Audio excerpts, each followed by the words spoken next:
I figured you Hmm. named your company after Bismarck, so it would be good if I I read did. his autobiography, and I did.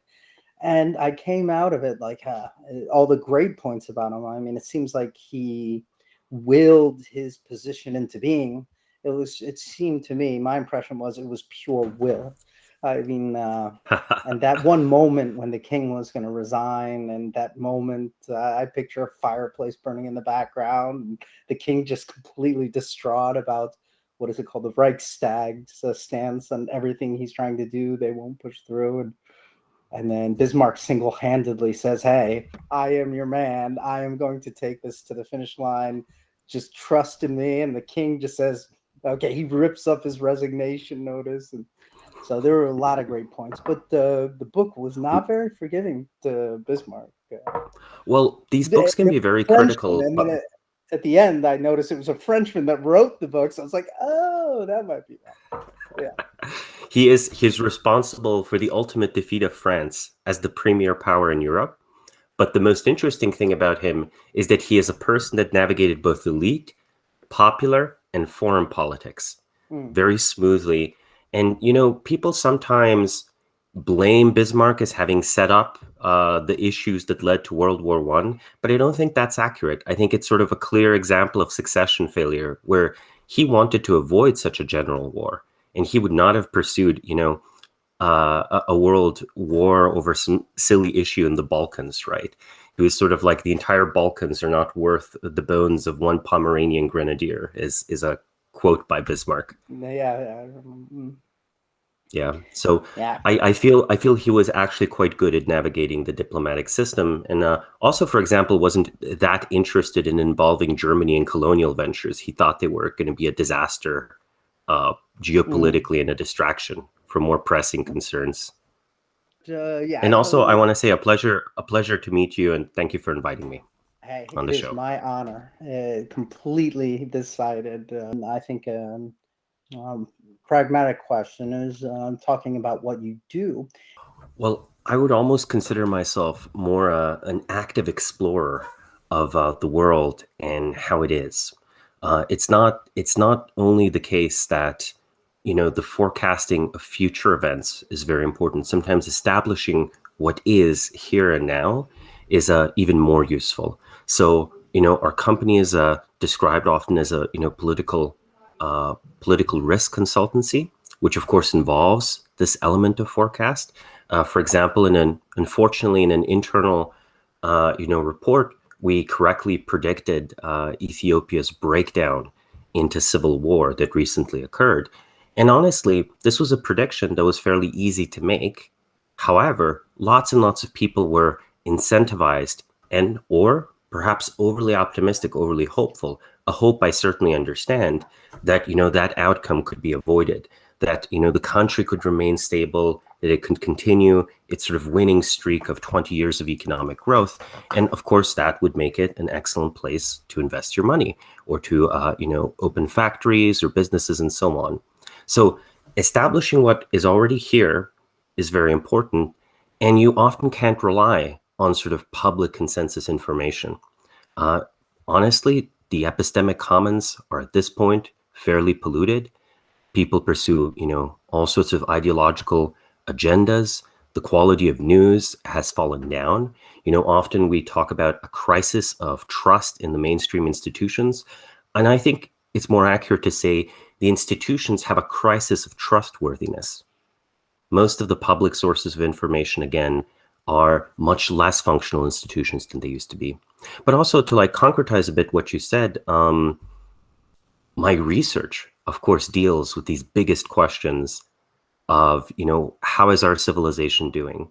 And my company, my business, is focused on diagnosing the present moment. So while I, of course, do this research that takes a look at the rise and fall of civilizations, I would be amiss, I would be negligent were I not trying to study the present one. And the consultancy and my many colleagues are honestly this sort of happy team that gets to investigate organization after organization and work with some of the most interesting people in the world. Most of our clients are, Silicon Valley entrepreneurs, but we've also worked with nonprofits, with, government officials and so on. So I get to diagnose the current state of society, and I feel immensely privileged for that. Honestly, I believe that to be a very good historian, one also has to be a practitioner. There's a reason Thucydides is often elevated as sort of the paragon classical first historian, because we should remember he was a general and statesman of Athens. One, mind you, that was exiled from Athens. So he had no need to tell a glowing one-sided story where the Athenians are the heroes and the Spartans are the enemies, right? The Spartans are the villains. So he had this rare, fortunate circumstance where he, as a historian, was writing about recent past events, and not just that, events in domains and areas of expertise like warfare and politics, where he had firsthand experience. And I think the importance of this is that as vital as scholars are, as vital as reading sources is, one has to do a lot of it, of course. There is an unmistakable need, an unskippable prerequisite of real life experience with the domain you're evaluating. Otherwise, you will only be able to compare sources. And this means you're just stuck in the land of discourse rather than the land of reality, which of course includes discourse, right? It includes what is said about something, but it is not the thing itself. Yeah. I often note that, say, the best archaeologists, for example, if we look at material evidence, the best archaeologists digging up ancient cities are actually people who have had experiences with modern day urbanism. Like, how do you estimate the population of a city you're digging up if you don't know how cities work? So is that how the flow of education works if you study archaeology? That it's a prerequisite that you study no. No, And not yet at you all. say that No, these are that's the something they exceptions. have to These are the do. best. Oh, okay. Yeah. When you go read these papers, it very quickly comes out who is better and who is worse at interpreting, say, finds in various cities. And, then you check their biographies and you realize, oh man, this person wasn't just an archaeologist.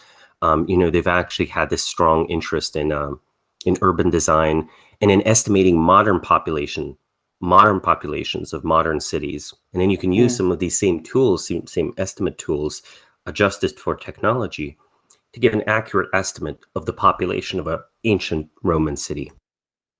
And I can imagine that these archaeologists, after finding something worthwhile or valuable, might even go back to school and understand maybe late in the game that, I can provide so much more value if I actually studied city and infrastructure planning and things like that. No, certainly. And again, with the examples of historians, there's this famous statement by Winston Churchill that history is going to be kind to me, for I intend to write it. And he did write a few historical books. So it's also interesting when you have these lifelong experts in a domain, then dabble and dig into the history of their field or their expertise. So speaking of archaeological finds, and so, did I hear right that you physically went to the Potbelly Hill to Göbekli Tepe, I think it's called, and I guess it's in Turkey on the periphery of the Fertile Crescent? Is that? Mm-hmm. I'm an American with my geography. It's not too far away from the Syrian border. In fact, during the recent civil war, there were several times when you could see smoke rising from the Syrian side of the border While you were the there? Göbekli Tepe site. Oh, no, not while I was there. That was Okay. a 'Cause I know year, there is 2, some 3 conflict earlier. happening, yeah. Yeah. Tourism is rather sparse to the region, despite efforts by the Turkish government to promote the site. But when I was there, very much sort of neglected area, almost, no visitors. I got to talk to some of the people that worked on the site, that helped dig it up, that had originally worked with Professor Schmidt before, his death, who's this German archaeologist who discovered the site in 1994. What is it, and what is its significance? Could you give her a more macro view why this place is so wonderful to find? hmm It's one of the most important finds of the last 50 years. It is the oldest monumental construction that we've ever found, probably around 11,000 years old. There are a few centuries up and down, but the broad timing of the site is fairly nailed down by radiocarbon dating. The important part of that date is that it is at the very start of the current climactic era. So at the very end of the last ice age. This means that there was not a long period after the end of the last ice age until humans started constructing these huge sites. And, the site itself is, basically a set of stone circles and enclosures with tall T-shaped pillars. These pillars weigh many tons. They often have sculpted reliefs and carvings, depictions of animals, and so on. It looks vastly more sophisticated than, say, the very weathered remains of Stonehenge, yet is a full 6,000 years older than a Stonehenge site. So the Younger Dryas, I think, is what you're talking about, right? The last ice age was at 10,000 BC. Correct. The site is a Neolithic site. It is dated to 11,000. It is dated to 11,500 years ago. So very, very old. So 9,500 BC. Yeah. And coincidentally, isn't that when it was Socrates or Plato said that the island, what was that island, mythical island that sunk beneath the sea? Atlantis, yeah. So coincidentally, in his writings, he wrote that was about the time that Atlantis sunk. Just a side note. Well, this site is up in the dry hills of modern-day Turkey, right, of Anatolia, like you said, at the edge of the Fertile Crescent. So, while there might be a second Atlantis, this site isn't it. I will say that there's something notable and perhaps related to what you raised, which is the flooding in the modern Persian Gulf, right? What today we call the Persian Gulf was actually above sea level during the last ice age, and flooded quite suddenly as sea levels rose, much as they, might be rising today, and over a period of a few thousand years. And the interesting thing about this is that the Sumerians report that they arrived from a different land, from a distant land, where after the world had been destroyed by a great flood. If you imagine the Tigris and Euphrates River flowing down further down, not just through Iraq, not just through Kuwait, but all the way to the Straits of Hormuz, through what is today the Persian Gulf. And then this area is flooded catastrophically over a short period of time, since it's very flat. So if sea levels rise a little bit, almost all of it floods. I think it's very natural to propose that this people, the Sumerians, who, by the way, are a language isolate, right? Their language wasn't Semitic, it wasn't Indo-European, it was not related to any language that we've identified, that they actually came from this now submerged region. So if one was to sponsor underwater archaeology in the Middle East, I would definitely want to sponsor it there in the Persian Gulf. Though, of course, politically that'd be a little difficult, right? Now. Yeah. Great minds think alike. But so what you're saying is that, so isn't it India? So India and Saudi Arabia, there was a landmass, so you wouldn't have to go around. Saudi Arabia and modern-day Iran. Saudi Arabia and modern-day Iran. Yeah, again, my geography. Yeah. Okay. Though, by the way, interestingly, there is evidence of trade between the Sumerians and modern-day India, but this is trade over the sea, because we have artifacts from Sumeria made in modern-day Iraq, so in ancient Mesopotamia, that are found in the Indus Valley civilization archaeological sites. We don't even know what that civilization called itself. It either didn't have writing, or we haven't successfully deciphered these symbols that might, that some experts say are writing. And of course, we also found evidence of Indus Valley civilization artifacts in Sumeria itself. Now, how do we know where these artifacts are from? Well, often shipments of goods in this ancient world would be, their integrity would be guaranteed with a seal.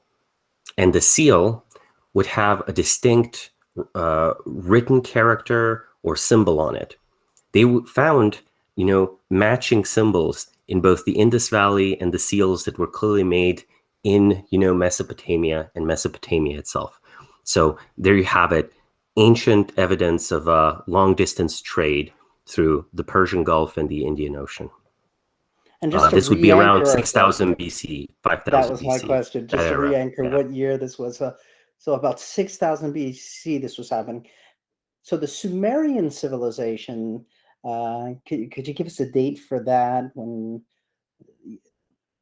the Sumer, there were city-states in the Fertile Crescent? The prehistory of sort of the Sumerian region and the Neolithic region, already 6,000, 5,000 BC.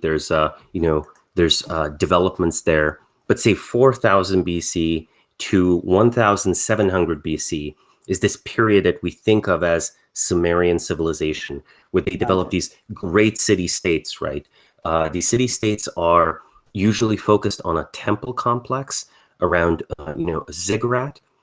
Religious and political authority seem tightly intertwined.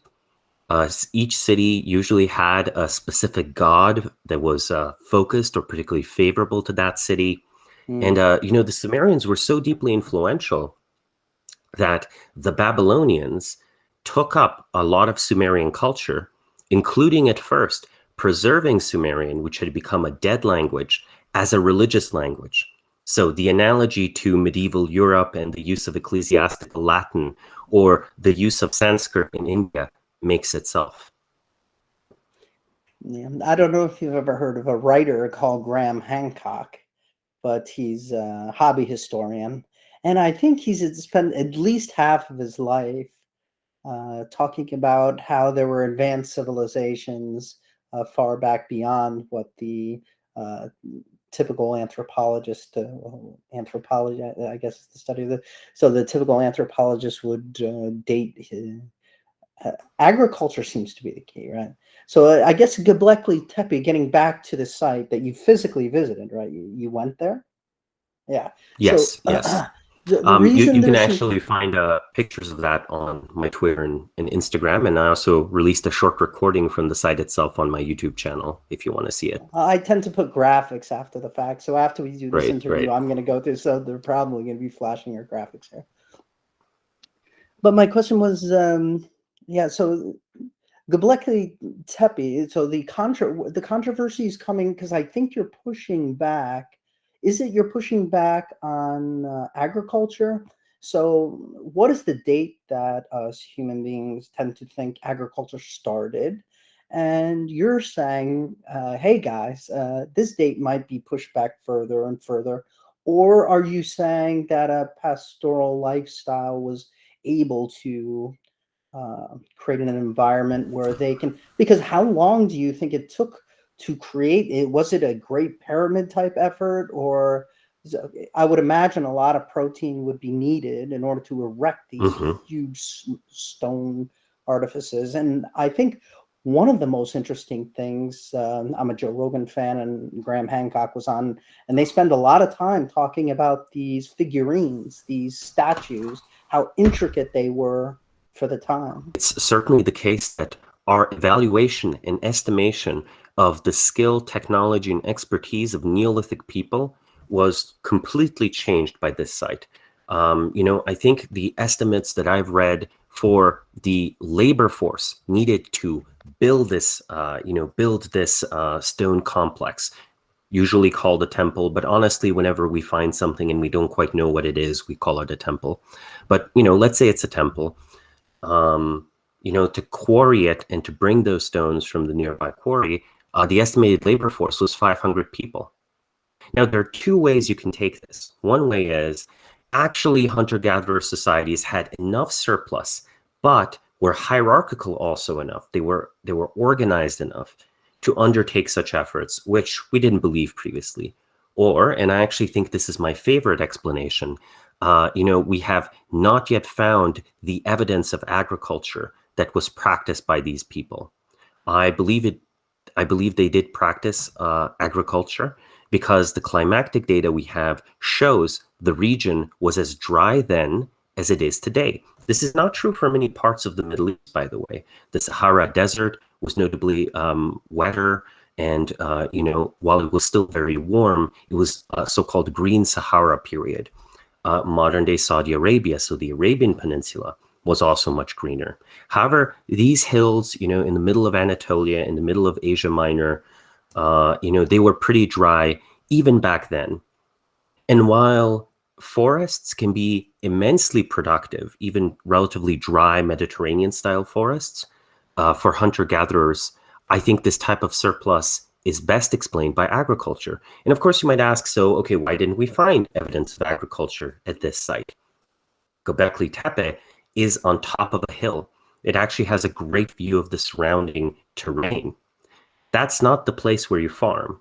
It might be the place where you build your temple or where you build a fort, but it's not where you farm. And also, something very interesting, the site was intentionally buried about 500 years after it was built. It was filled in with rubble and remnants, and that's probably one of the reasons why it was preserved.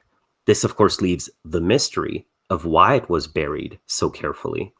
And, one of the proposals I've heard is that the area might have been abandoned in face of enemies, and the site was buried to be later uncovered again when, the original people returned, which seems to have never happened. But had it remained above ground, had it remained, open to the elements, I think, honestly, people would have quarried the site.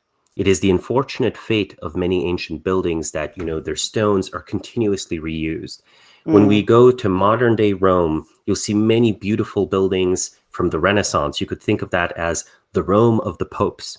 Well, the Rome of the popes is often made out of the bones of the Rome of the Caesars, right? So many palaces, right? Including, if I recall, the Colosseum. including the Yeah, that's why Colosseum, the Colosseum were has reused. this one part that's not touched, and that it faces faces a holy site, and the other side is just stripped. And you'll see buildings with the Colosseum emblems on it that are just local.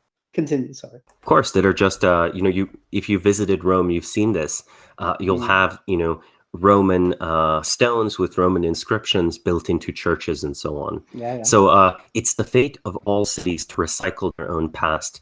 On my way to Göbekli Tepe was also one of my first extended visits in the city of Istanbul, that of course used to be known as Constantinople. That city also has that very layered history where you go see, the Hagia Sophia, this great church built by Justinian, and you realize that the columns and marble stones were stripped from pagan Greek temples from all around the Mediterranean. And of course, it was then converted into a mosque by the sultans all over again. So it's two layers of recycling, not just one, right? Two layers of reappropriation of building material for a new political and religious order, not just one. But to answer, your question on agriculture, what we usually assume about agriculture is that agriculture arose after the end of the last ice age. So again, about 12,000 years ago, the last ice age ends. 10,000 years ago, so 8,000 BC, is the usual starting date of agriculture. I think this new site, it's not economical, it's not logistically feasible to have built it without agriculture. So I think it moves agriculture back by 1,500 years, so 1,500 years earlier. We can infer it. The metaphor I use for this is, when we find the skeletons of beavers, right? We assume these beavers built dams. The beavers' dams are part of the beaver's extended phenotype. When we find human skeletons, we tend to not assume any technology at all. Yet, when you look at the human being, it's clear that we have some logistical, economical, technological requirements. So I think one of the things that has happened systemically through our evaluation of Stone Age finds is that, we find 3 people in a cave with some tools. That's all we assume. We don't assume those 3 people might have been part of a society of thousands of people, or that a small particular tribe might be part of a trade network that spans, a continent, even though, we have other pieces of evidence of long distance Stone Age trade, which implies long-distance political organization, linguistic spread, cultural spread, possibly even warfare, possibly raids. But we never make this extending leap, right? We stick narrowly to the material artifacts. And I feel we only stick narrowly to the material artifacts because of a gap.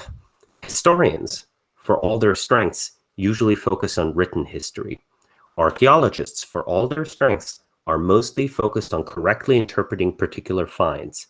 This leaves a gap between the material finds and the advent of written history, where all sorts of useful, hypothesis-driven exploration of the deep human past could be done. There's a missing class of expert that would hypothesize about ancient human history and suggest new places to dig to either confirm or disconfirm it. And of course, some archaeologists take this upon themselves, but it's extremely risky, right? Klaus Schmidt was actually one such archaeologist. He was actually questioning and revising common wisdom.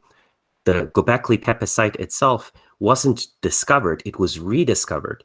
In the 1960s, the University of Istanbul, in partnership with the University of Chicago, actually dug up the site already. They started digging, and they found Neolithic tools. But when they found these remnants of these pillars, the very tops of them, the assumption was that this was a Byzantine, so a medieval cemetery that had been built over the Stone Age finds. What a classical example of seeing what you expect to see. You find Stone Age tools, you're like, oh yeah, this is from the Stone Age. You find larger stoneworks, and you're like, no, that's probably a later medieval addition that was just built into this Neolithic site. We know the ancients, they never undertook such construction, right? So Klaus Schmidt just found these records, these recorded sites, and was immediately like, there, I want to re-dig there, and started digs in the 1990s, and continue to work on the site for a good 20 years.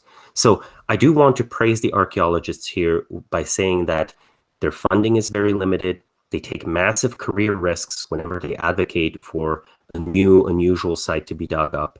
And finally, these digs are very labor intensive. There's not much automation in them at all. You just have to hire 60 people to go dig with you, or maybe 100 people if it's a important enough site.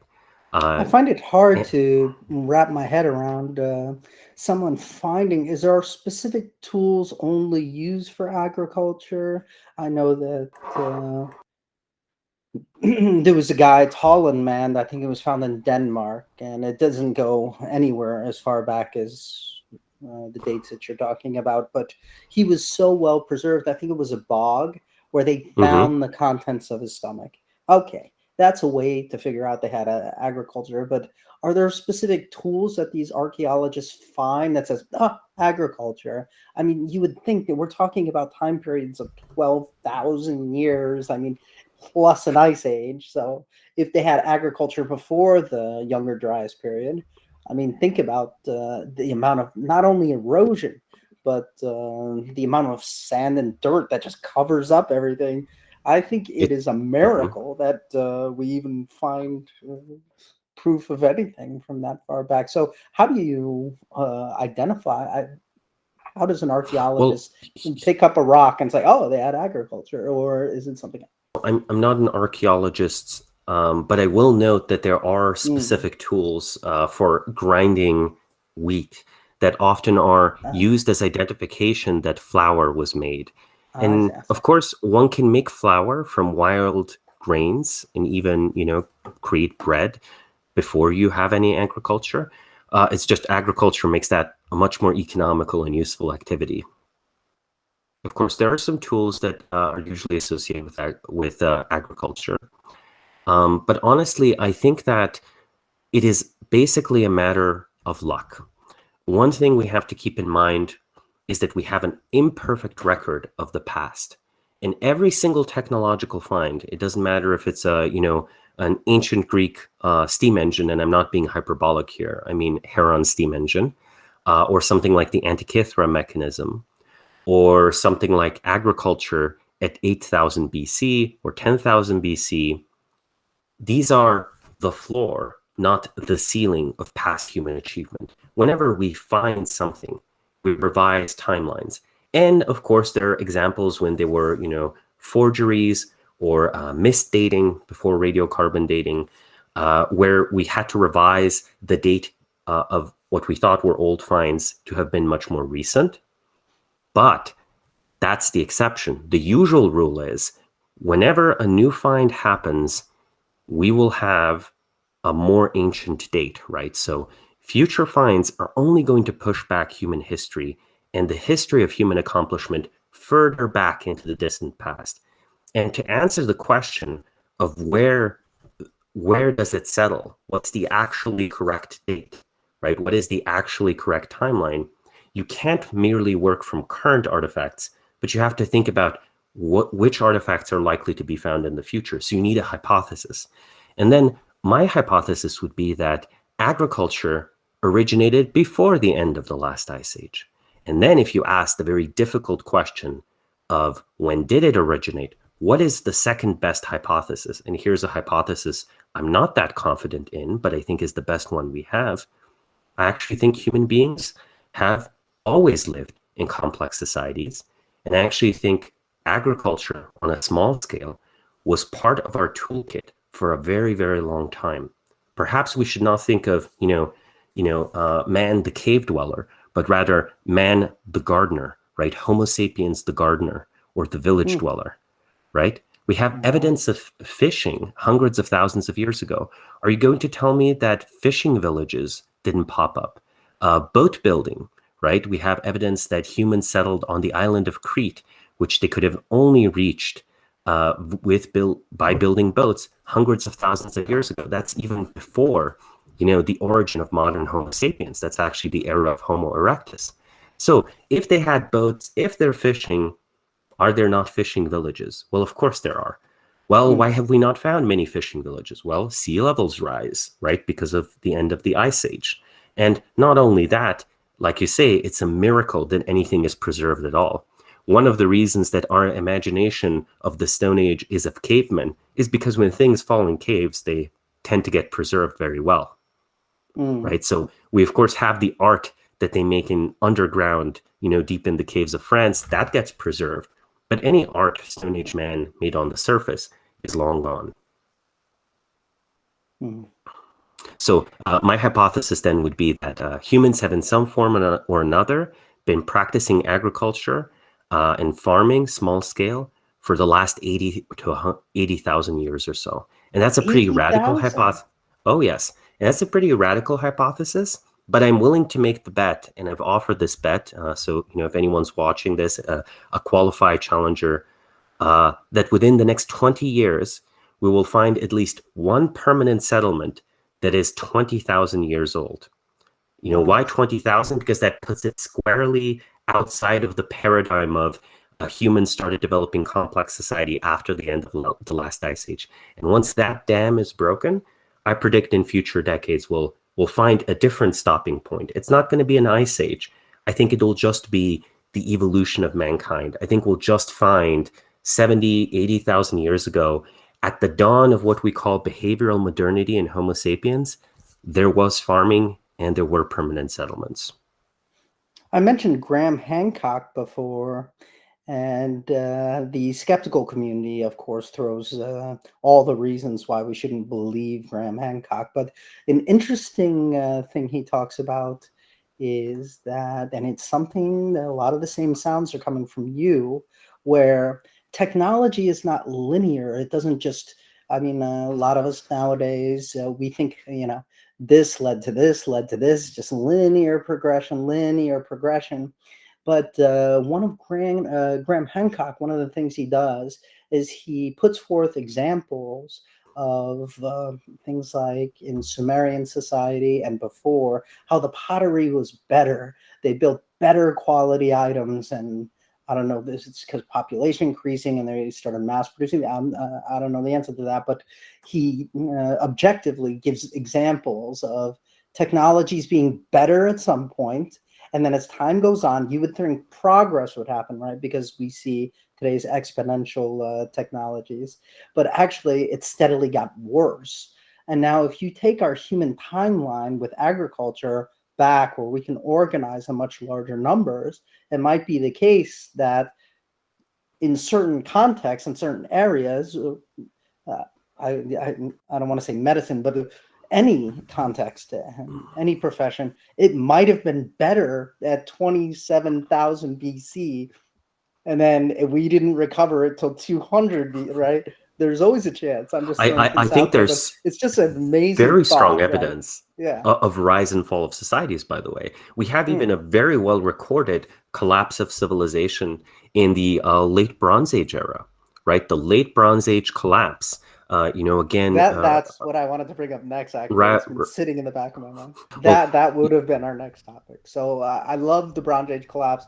I've watched the YouTube documentaries. The algorithm it loves my brain, so it keeps throwing these Bronze Age collapse. Could we start off with? Didn't mean to interrupt you, by the way, but I just got so excited.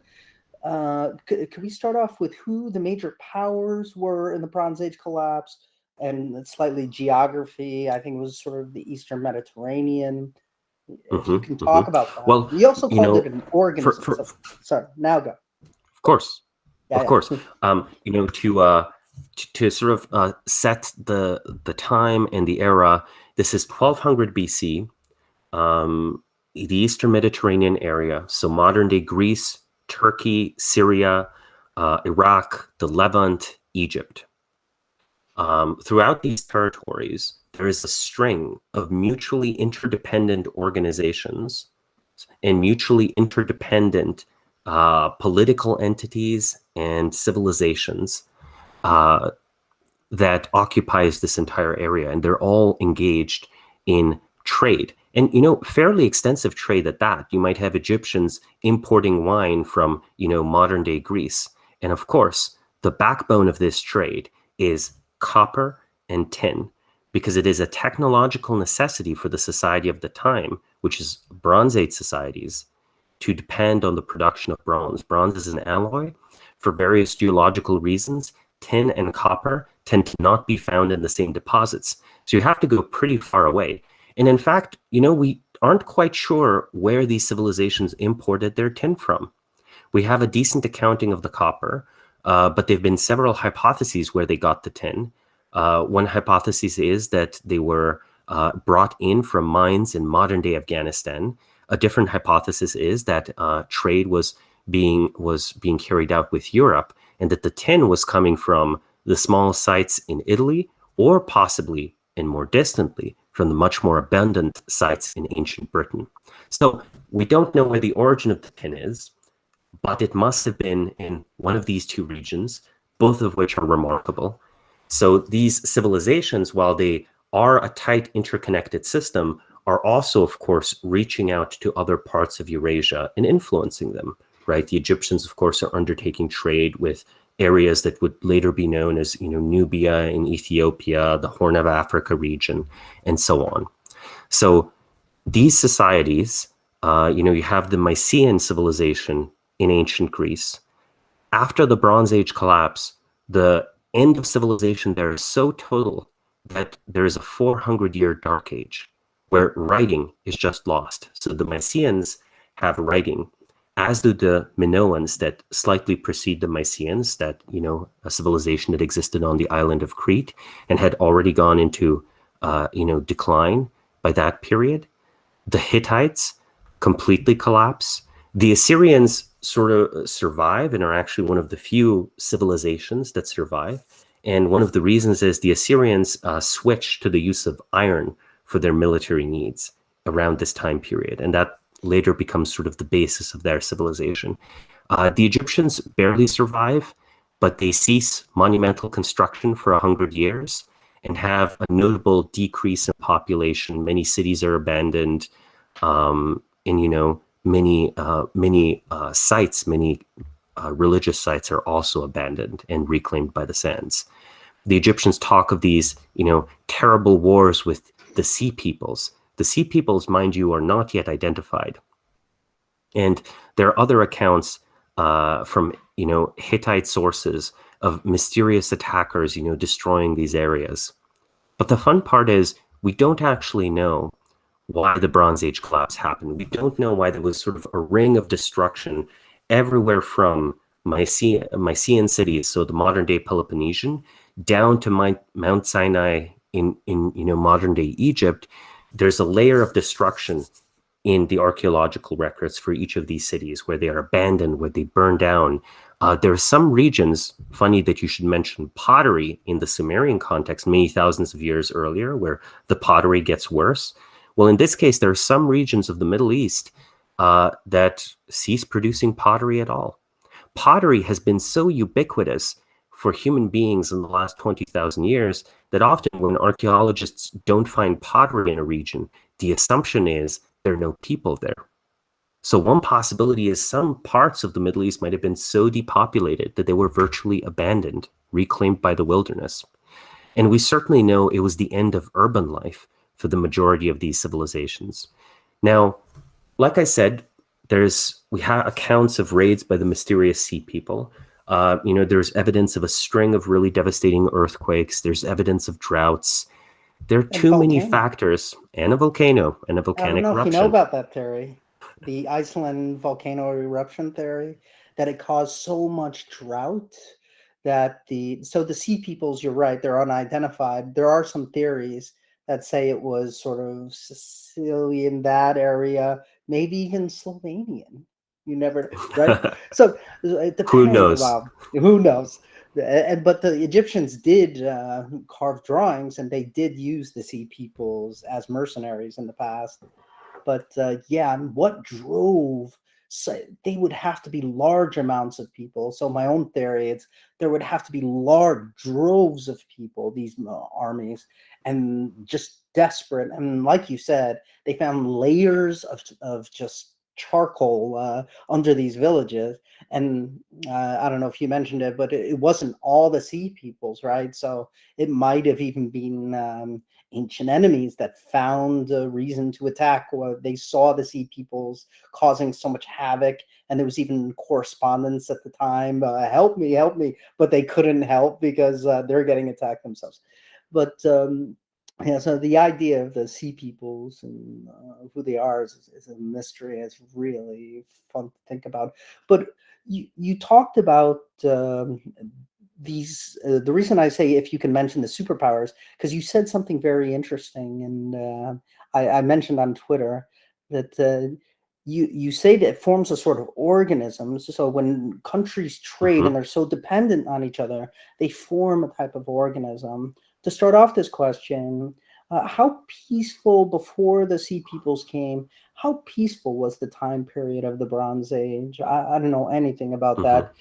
We could talk about 1 to 10, 10 being a Julius Caesar and the Roman Empire, just always at war. 1 being okay, there was a battle here, and it was easily won.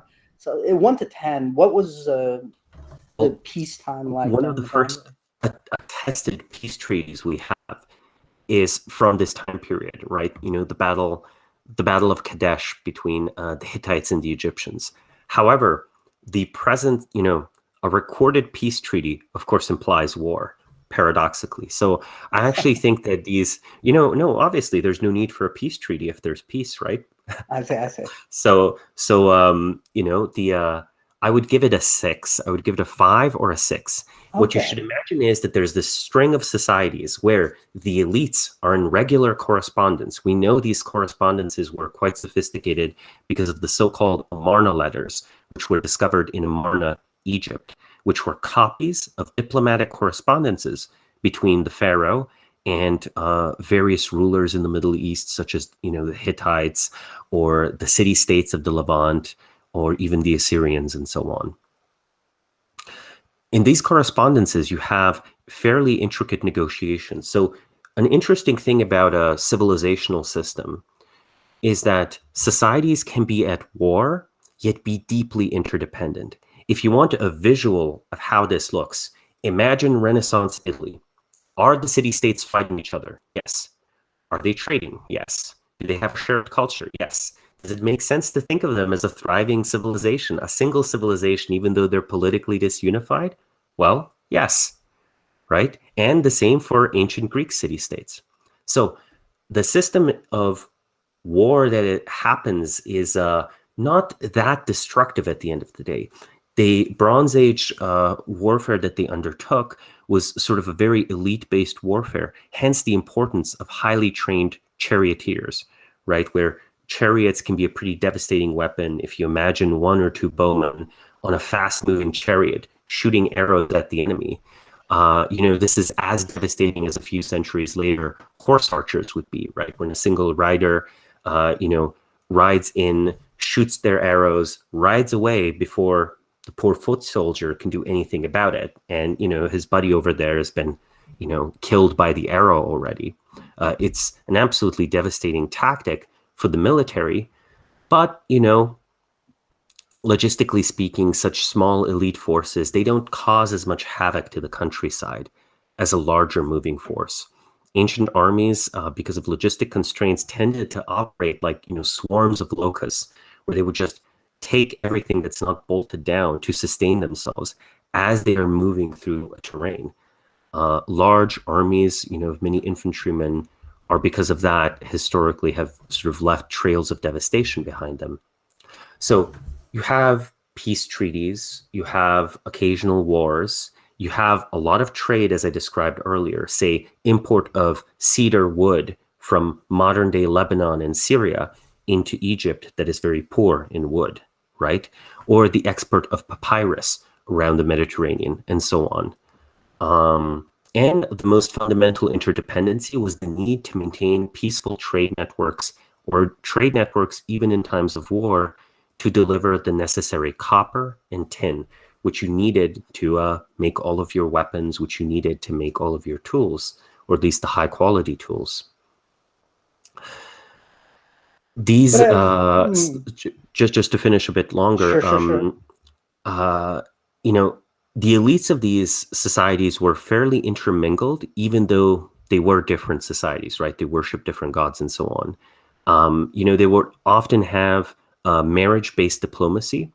This is one of the reasons why, in the Old Testament, what is it? I think King David is supposed to have had 100 wives, and how these foreign wives, brought in these terrible pagan idols and put them next to the holiest of holies. And, this is how he lost the favor of God and so on, because these foreign wives led him astray. Well, maybe King David, if you're ruling this like small, tiny kingdom, maybe you need 100 wives, right? Maybe you need, the Pharaoh's daughter and the Hittite king's daughter and the Mysian king's daughter and so on You and call so it a on. social technology. I like how you It did is that. a If you're social like, technology. okay. Right, because you send your son or daughter to a foreign court. They are both sort of your spy and your eyes into what's happening there. But they are also a hostage of your enemy. If you two go to war again, what happens to your daughter? She is perhaps a very favored wife of the ruler of the Hittites, but if, your brother, the Hittite king, goes to war with you, right? They would, after these marriages, they would address each other as brothers, right? And so on. Your kin might not be as safe. And it was considered proper diplomatically, and it was considered a form of mistreatment too, after your daughter or son has been married away, if they are forbidden from worshiping your gods. Like, that's considered a form of a form of mistreatment and a diplomatic incident. So I wonder whether the biblical account of these prophets being upset that, these foreign princesses are coming in and worshiping their own idols, whether this isn't a garbled account of a sort of friction between the necessities of diplomacy and the demands of a very particular, very jealous religion. I see. But you rated a 5 or 6. That number was higher than I thought it was going to be, based on the fact that you spend some calories talking about how this is an organism, how trade makes it all of these separate countries form into a type of an organism, and an organism can't survive if it attacks itself. And you even say that these countries that are part of this organism actually continued trade while being at war. I find that hard to believe in every circumstance, right? You don't want to empower your enemy, right? Well, you should And consider one of that. them would be the weak part of the trade. That's how. Well, note that state power is very limited. Even in medieval Europe, trade would often not cease between cities just because the feudal lords of the city were at war, because the feudal lords didn't have the ability to control borders and the ability to control trade, right? The system and the society was vastly more decentralized. State power is vastly weaker. Also, these are wars of limited aims, right? These are wars for particular objectives. One way to think about this is that warfare over a period of time can become highly ritualized, right? Norms can happen around war. The idea, you don't execute your prisoners of war. You might ransom out commanders or noblemen. You might make exceptions and, not try to do something like, blockade their ports because that's an escalation. And one of the reasons why I rated it a 5 or a 6, it became more peaceful towards the end of the period, was that possibly you should think of the rivalry between the Hittites and Egyptians as the world's first Cold War. They would back various city-states and various small kingdoms in the modern-day Levant. So in Syria, Lebanon, Israel, Palestine, Jordan, they would prop up various small states in their little squabbles or wars to try to have your client rather than the other side's client come to dominate the region. And there was a sort of interminable set of conflicts between the Hittites and the Egyptians over this area. And they came together in a peace eventually because they realized that this would exhaust them too much, this continuous war. So it sort of did not end in a defeat of one side like, our own modern Cold War did.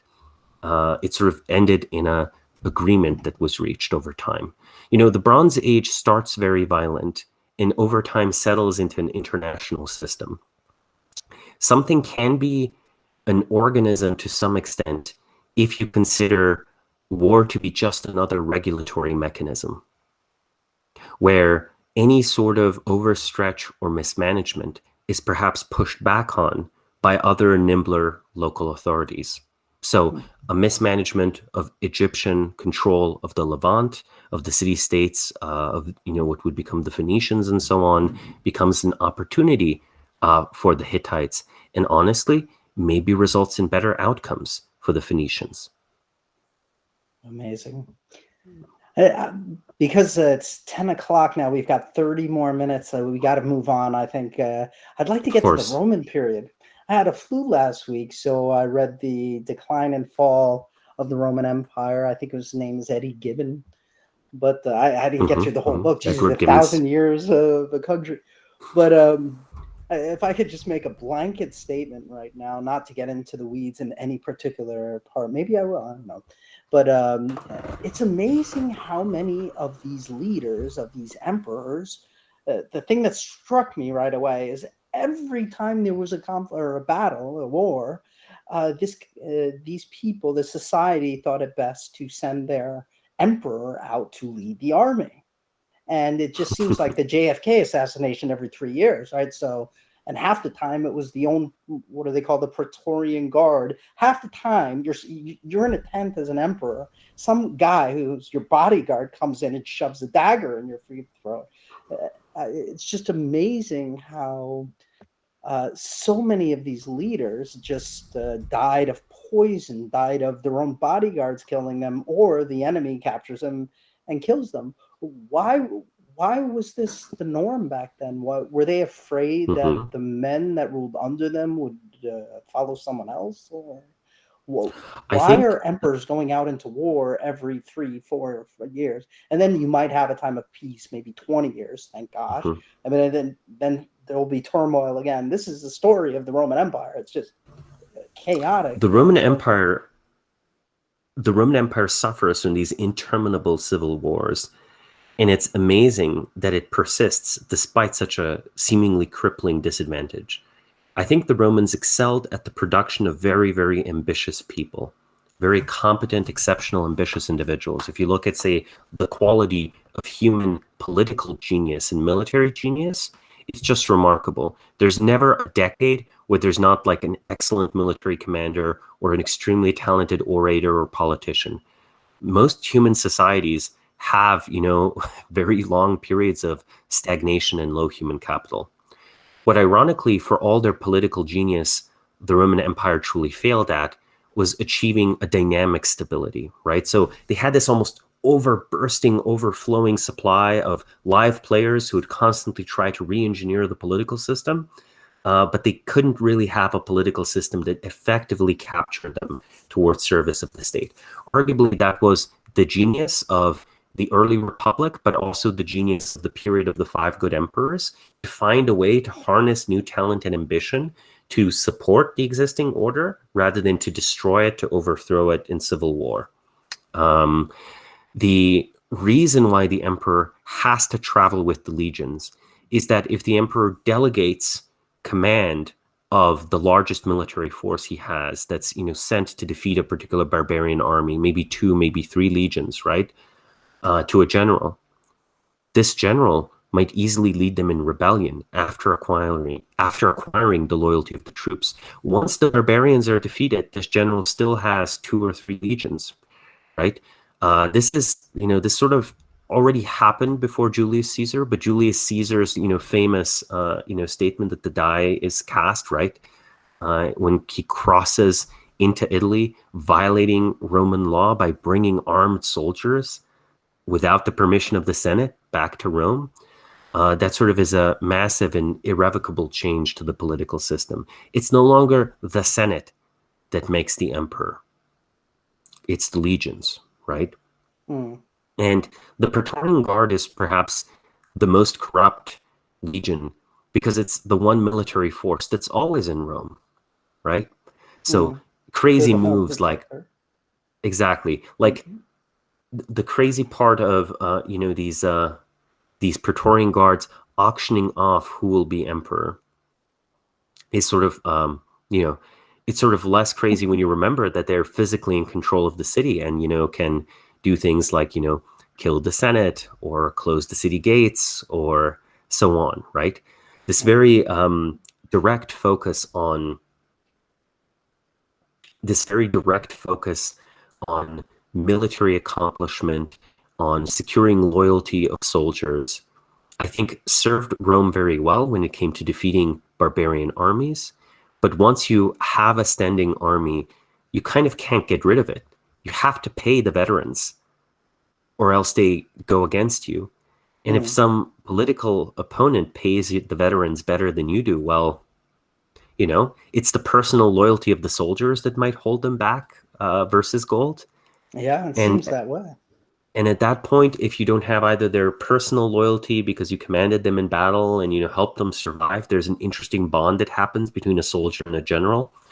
Soldiers are, in a very basic way, perhaps as helpless when it comes to the commands they have to follow in the relationship with their general as children are to parents. So I'm not surprised that historically speaking, often soldiers, if they were commanded by a general in battle, would become bonded to that general and wish to fight for them and obey them again, because that is intimately tied in their mind and their psychology to survival itself. So when you hear the story of Napoleon escaping from his imprisonment on the island of Elba and showing up and giving a short speech to the soldiers, here's your emperor, shoot me if you wish, right? And then the soldiers sent to arrest Napoleon just defect and run over to his side and join him. That makes much more sense if you imagine that their feelings towards Napoleon were similar to the feelings of a helpless child to a parent, right? Even when that child is an adult and the parent is no longer, this towering figure, when actually the parent is the frail one, the bond persists. So I feel that's definitely what happened there. It was this history of war and this history of personal command. Of course, Napoleon only ruled for 100 days afterwards. You can't overturn political fundamentals with this, but it's a potent resource. And, Roman history is filled with examples that could be similar. So to, summarize again,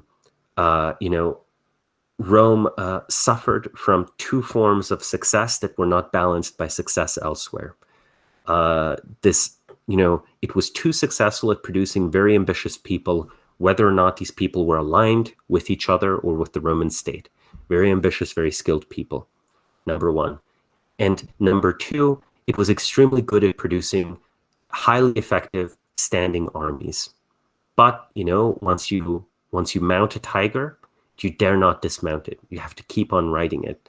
And, the Roman Empire, the only way to really get rid of your legions is to have them conquer more land. Alexander the Great arguably had the same problem, right? Arguably conquered the known world in search of a payoff large enough to be able to disband the large army raised by his father, Philip II. Mm. And when he died, the people that he elevated just took everything. But I think this kind of naturally leads into a concept that you talk about in your lectures, the succession theory. We're talking about emperors being slain in their tents by their own soldiers, or being poisoned. Didn't Philip the Arab? Regardless, succession. Could you talk about what your concept is with succession theory? Well, the succession problem, I think, is a fundamental problem of, all human institutions and organizations. Sooner or later, all key personnel have to be replaced. And the most difficult type of personnel to replace is any sort of live player or founder type. So whenever you have... Just for anyone listening, is he's not just talking about government succession. He might be talking about corporate succession. He could talk about inheriting your mom and pop store business. So he's talking succession in the broadest sense. Continue. Right. Including, famous examples like organized religion, right? The selection of a new pope, right? Whenever that happens, there's a process, there's a need to try to replace a key individual. Now, just to go a little bit back, whenever you have this sort of unique genius that results in the creation of a new institution, finding someone who is just as adaptable and just as capable of reshaping social reality around them to evolve the institution to the next level, that's like an overwhelming challenge that's only met very occasionally. It's very rarely successfully met, this challenge. I think that the succession problem can be broken down into two components: power succession and skill succession. Skill succession can be simplified of, is the successor worthy, right? Do they have the requisite skills for their job, right? Could be, are they a scientist of the same caliber to continue a research tradition, a mathematician of the same caliber? Are they, a statesman of the same caliber, and so on? And then the other one, and this is in an organizational context, is power succession. When Steve Jobs creates Apple, leaves, and then returns to rescue it again, his job is not very well described by the title CEO. If you hire someone who is not Steve Jobs into Steve Jobs' exact position and has the skills of Steve Jobs even, which is already a stretch, they would never have the power or the credibility or the connections of Steve Jobs within the company itself. So there's something really fascinating where we usually tend to think of, partially because of America's tradition of constitutional governance, that you just write up a document with the rules and responsibilities that people have. And then when someone retires, someone else fills in the same position. They enter the same control room and they have the same buttons. Well, I'm proposing that when the original management leaves the control room and someone new shows up, a bunch of the buttons stop working. What I'm proposing is, even though on paper, formally a position can remain, often the actual position does not survive the departure of a previous office holder. And to make this clearer, imagine the process of the kings of England being reduced from, nearly aspiring towards absolutism of like a Henry VIII to eventually an Elizabeth II.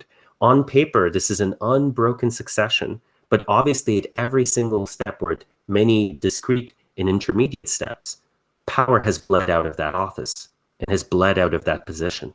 So truly, you could say that, the kings of England have a continuity of lineage, maybe, right? All the various dynasties, of course, they import some Germans at one point when they restored the monarchy. So let's say they have continuity of title, and then there are some dynasties within that have continuity. But really, they do fail the power succession problem. And you might ask, so what's the problem, right? If a very competent person comes into a position, shouldn't they reprove themselves, right? Shouldn't they prove themselves and develop more and more of this authority over time? But the problem is that creating a new organization is actually easier than reforming an entrenched, set in its way, large organization. It is easier to give a modern example, a commercial example. It is easier to create a startup than it would be to reform IBM.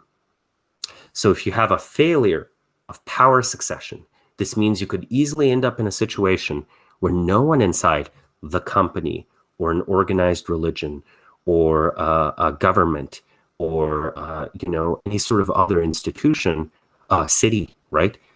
No one has the power to reform it.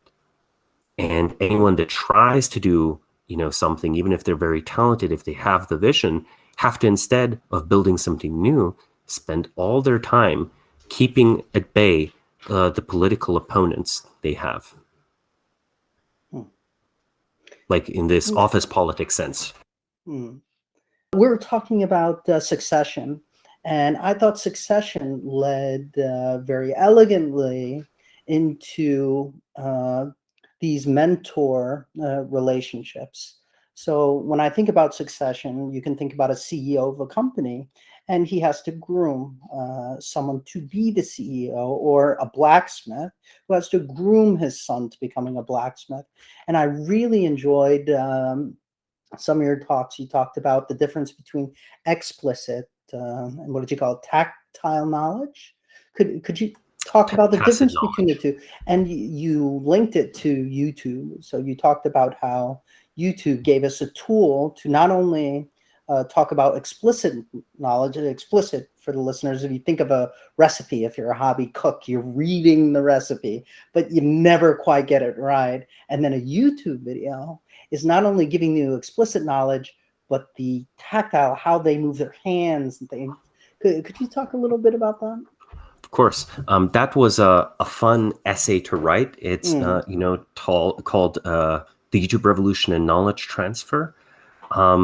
And the reason why I wanted to credit YouTube is because I feel that there's always this little bit of a disreputable aspect that material that is considered entertainment has, right? Where there are many people who might attribute inspiration to, say, works of nonfiction rather than works of fiction, right? Even if it's the works of fiction that really inspired them. At one point, I think Paul Krugman said that what really inspired him to be an economist was Isaac Asimov's Foundation series. So I'm not going to say he's successful. I think macroeconomics is not psychohistory.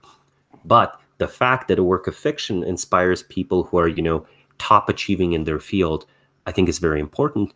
And I feel YouTube suffers a similar bit of disrepute. So I enjoyed writing a contrarian essay that pointed out that YouTube does something uniquely well. And of course, not just YouTube, but any video sharing service.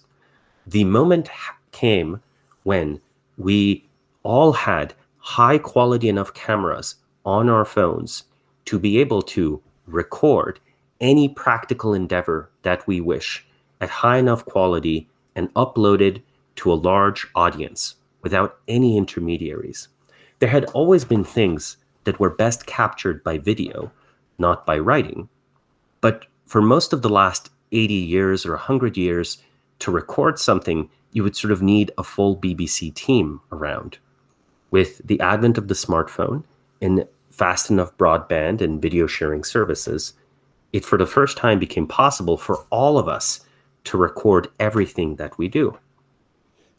And of course, yes, professional filmmaking and camera work still plays a role, but the true proliferation of video, I think, is, it is perhaps as significant as mass literacy. So I would almost call it mass video literacy or mass recording ability. Mass recording ability, video recording, is, I think, as important for a whole area of knowledge that's hard to capture in words as mass literacy was for the knowledge that we can put into words. Everything from the skill of a surgeon to, as you noted, the skill of a chef or a top athlete is not best captured by video. In fact, there have been multiple people who have won Olympic silver medals and bronze medals by watching videos of top performers and practicing those motions.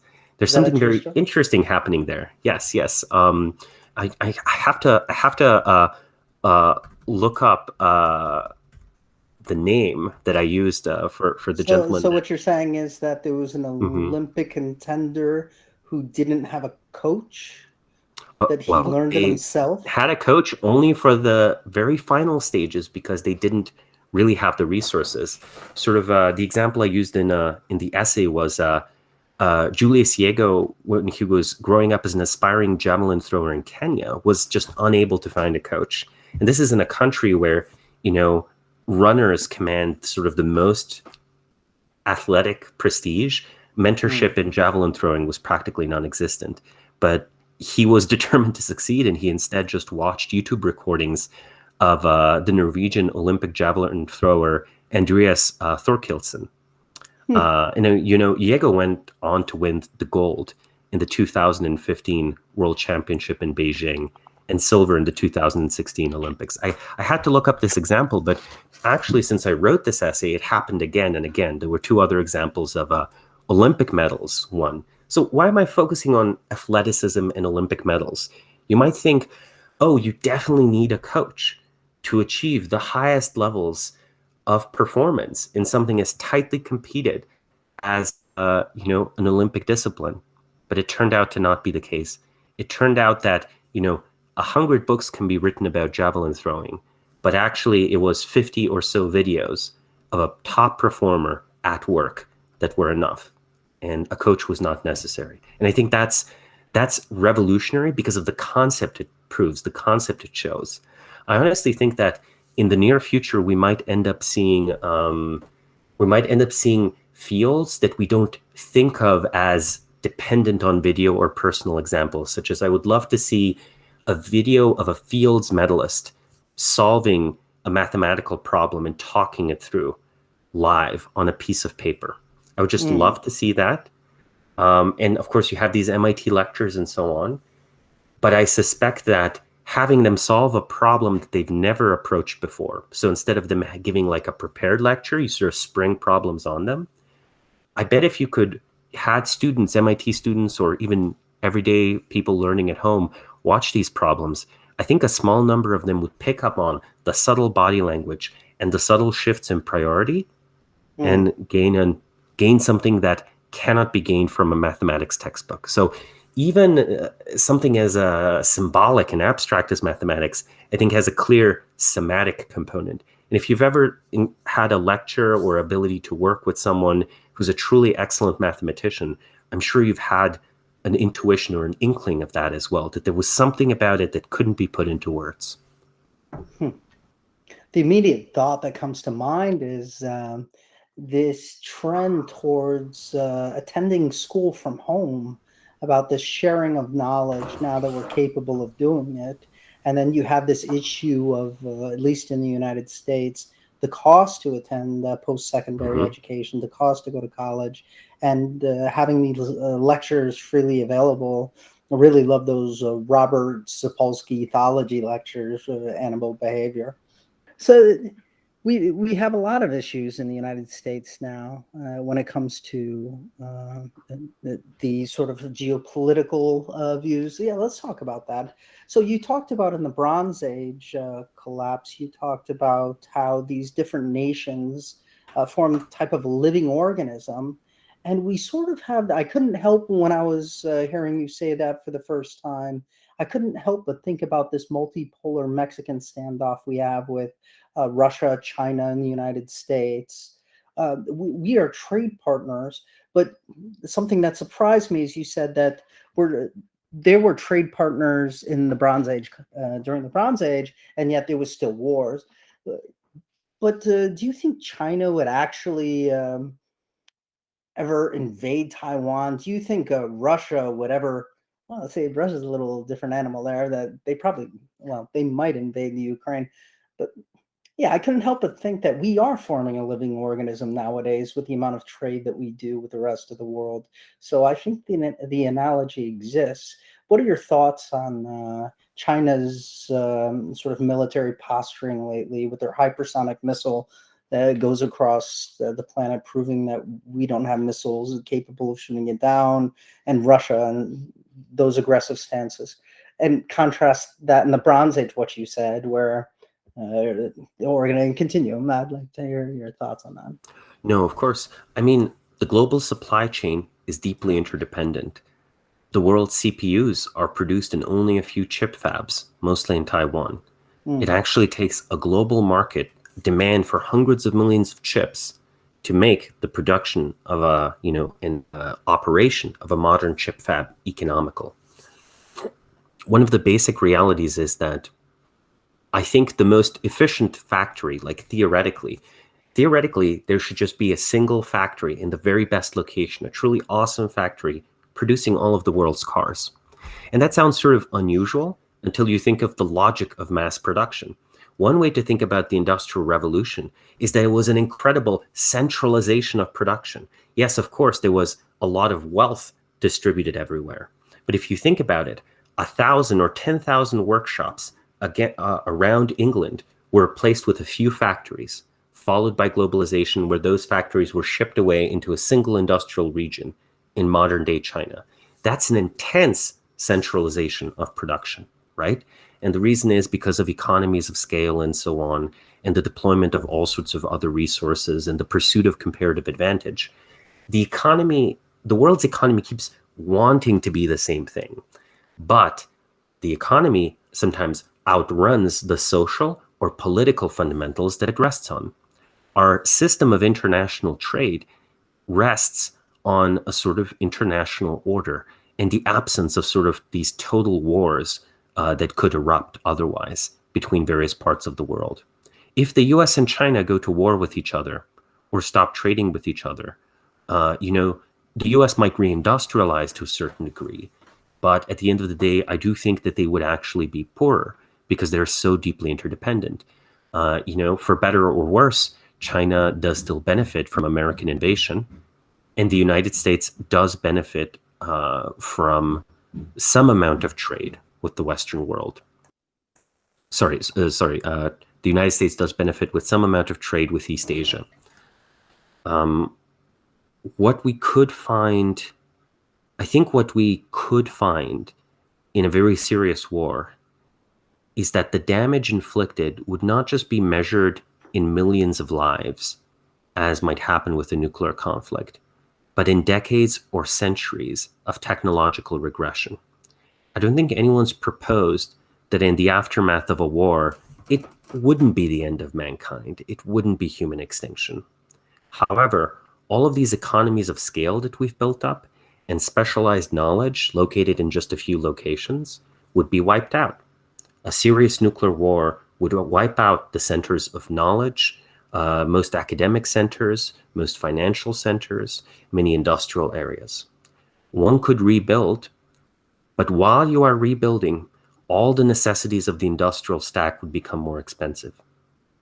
We might find ourselves for a century or 50 years or 60 years with CPUs no better than those available in the 1980s, because the only chip fabs we can hammer together are ones at the level of the 1980s, and our supply of these old pre-war chips would slowly be depleted over time.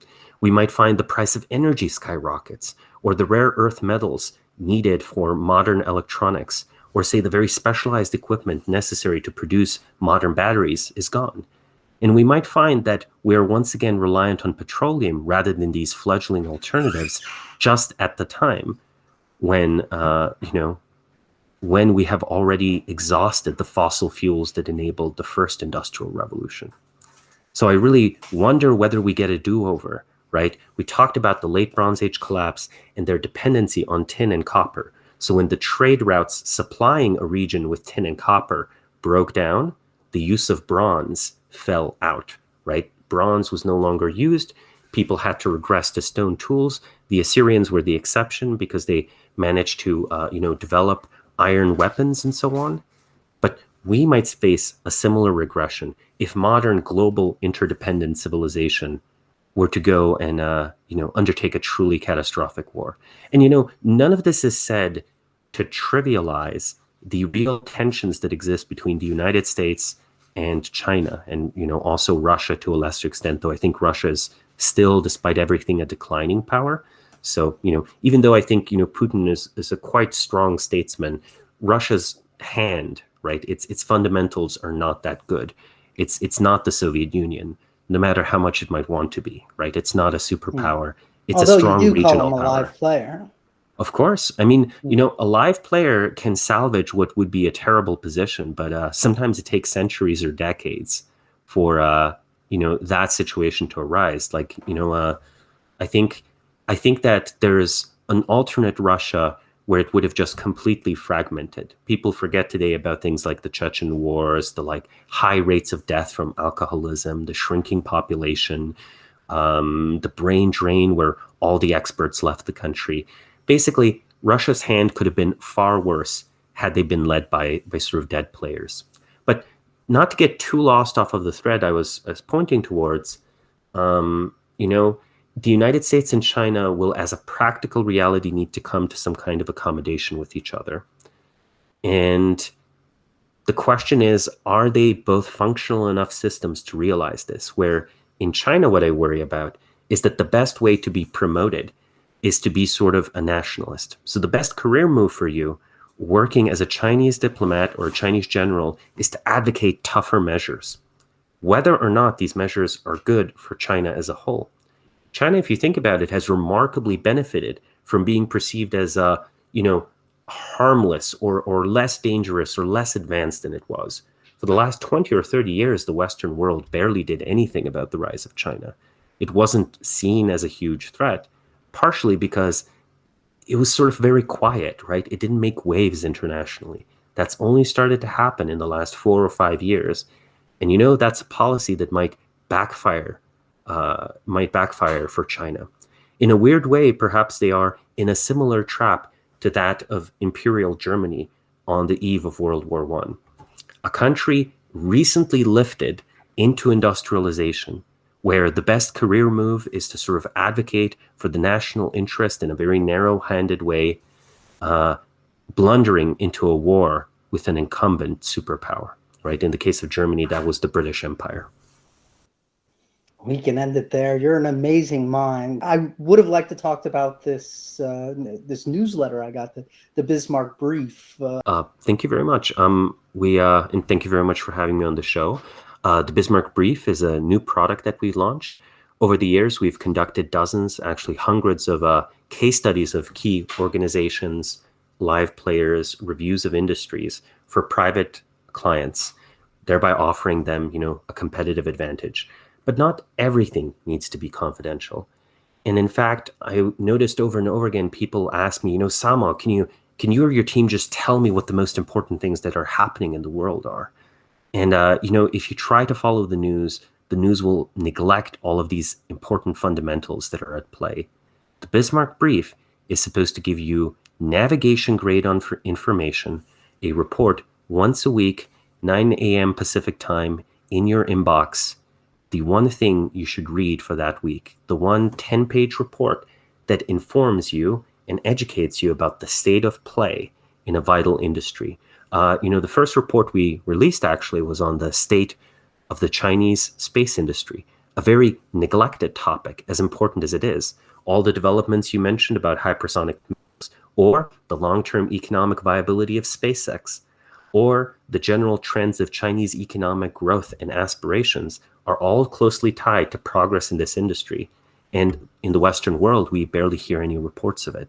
So the topics will be of immense strategic importance, neglected by usual reporting or underrated, misunderstood, and they will be navigation grade information on the basis of our interviews with experts, our team, putting work into a full report as we would for any other Bismarck client. It's an exciting experiment for me because, the market response has already been stronger than we anticipated. So it seems that, there are hundreds of people out there who want to pay for such a pricey product if they trust the quality. And, I think we will deliver on quality quite well.